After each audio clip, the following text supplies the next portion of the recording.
नमस्कार साथियों, Neeraj career institute के हिंदी क्लास में आप सभी का स्वागत है।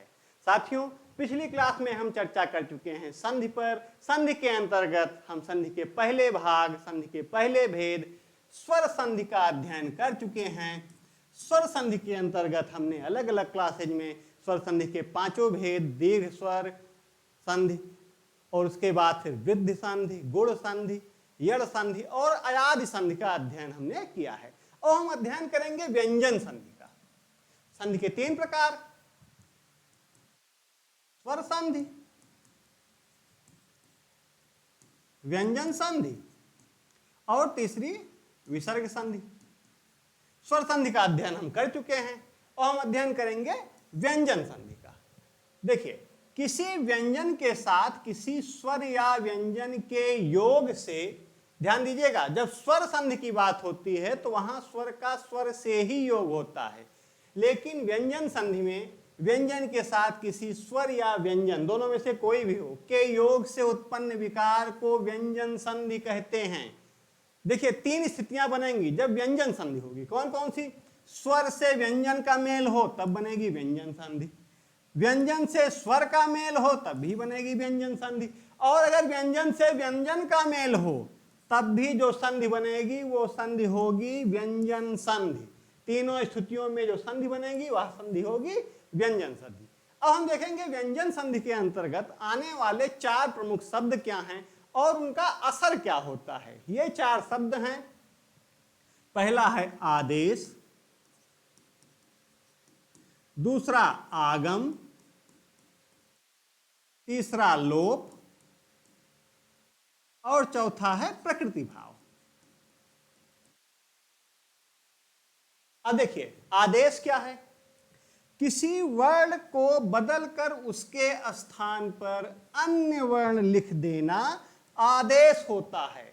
जब हम संधि कर रहे हैं तो जो वर्ण आया है संधि के लिए, उसके स्थान पर हम किसी दूसरे वर्ण का प्रयोग कर देंगे, उसे हम आदेश कहते हैं। उदाहरण के माध्यम से देखिए, जैसे अभिधन सेक, यहां देखिए, यहां कौन सा सा है? यहां है दंत सा, लेकिन जब संधि हुई इसकी और ये हो गया अभिषेक, अब यहां जो सा है ये है मूर्धन्य सा।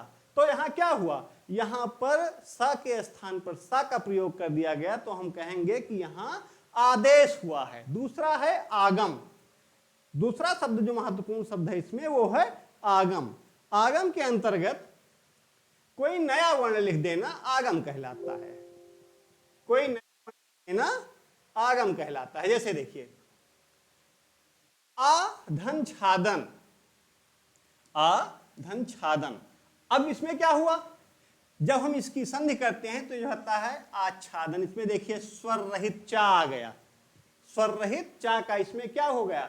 आगम हो गया, एक नया वर्ण आ गया, संधि के पहले नहीं था। जो दो शब्द जिनके बीच में, दो वर्णों के बीच में जब हमने संधि की तो स्वर रहित चा नहीं था, इसका यहां पर आगम हुआ है, एक नया शब्द बीच में, एक नया वर्ण हमने लिखा है। ये क्या है? ये है आगम। तीसरा है लोप।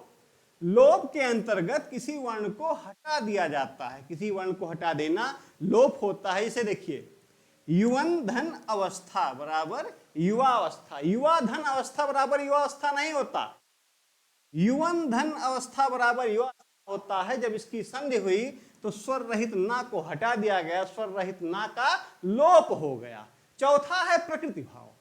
प्रकृति भाव के अंतर्गत उपरोक्त जो तीनों परिवर्तन हुए हैं उनमें से कोई परिवर्तन नहीं होता, यथा स्थिति बरकरार रहती है, उपरोक्त कोई बदलाव नहीं होता तो प्रकृति भाव होता है। जब इनमें कोई बदलाव नहीं हो, उपरोक्त की जो तीनों हैं आदेश, आगम और लोप न लागू हो, तो वहां पर प्रकृति भाव होता है।